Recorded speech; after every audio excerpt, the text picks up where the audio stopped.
বাড়ি ফেরা মানুষের খবর জানাতে এই মুহূর্তে সাভারের নবীনগরে আছেন সহকর্মী মোজাফফর হোসাইন জয়। সরাসরি যাচ্ছি তার কাছে।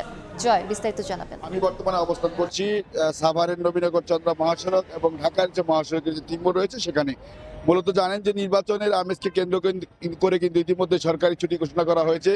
সেই প্রেক্ষাপটে কিন্তু মূলত শহর থেকে গ্রামে ছুটছে মানুষ। তারা কিন্তু আপনার যে নির্বাচনী আমেজ এবং আনন্দঘন পরিবেশ, সেই আনন্দঘন পরিবেশের উদ্দেশ্যে কিন্তু আমরা দেখতে পাচ্ছি যে মহাসড়কগুলোতে উপচে পড়া ভিড় এবং একই সাথে কিন্তু গাড়ির চাপ বৃদ্ধি পেয়েছে।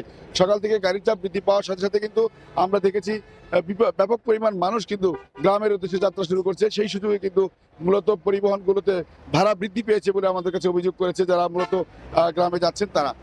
বলে রাখতে চাই যে মূলত 3 থেকে 4 দিনের যে সরকারি বন্ধ রয়েছে সেই বন্ধকে উপেক্ষা করেই মূলত মানুষ উপলক্ষ করে কিন্তু মানুষ ঈদের মতো উপচে পড়া ভিড়ের মধ্যে দিয়ে অনেককেই দেখেছি ট্রাকে করেও গ্রামের বাড়ির উদ্দেশ্যে রওনা হয়েছেন। মূলত ঢাকা চন্দ্রা মহাসড়ক এবং নবীনগর ঢাকার যে মহাসড়কের গাজীপুরের অঞ্চল থেকেও কিন্তু এই সড়কটি ব্যবহার করা হচ্ছে। জানেন যে উত্তরবঙ্গ এবং দক্ষিণবঙ্গের সাথে ঢাকা আরিচা এবং নবীনগর চন্দ্রা মহাসড়কের সাথে সংযোগ রয়েছে রাজধানীর সাথে, এবং এখান থেকে কিন্তু প্রায় 30 থেকে 34টি জেলার মানুষ একযুগে যাতায়াত শুরু করেছে এবং তাদের যাত্রাপথে মূলত একটি অভিযোগ বারবার ঘুরে ঘুরে এসেছে, সেটি হচ্ছে যে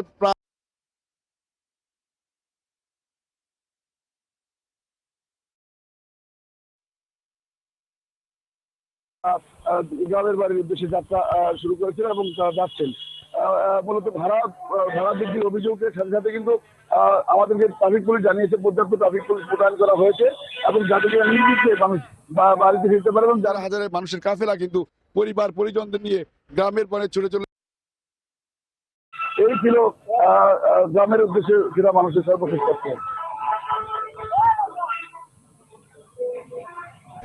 সরাসরি যুক্ত ছিলাম সাভারের নবীনগরে।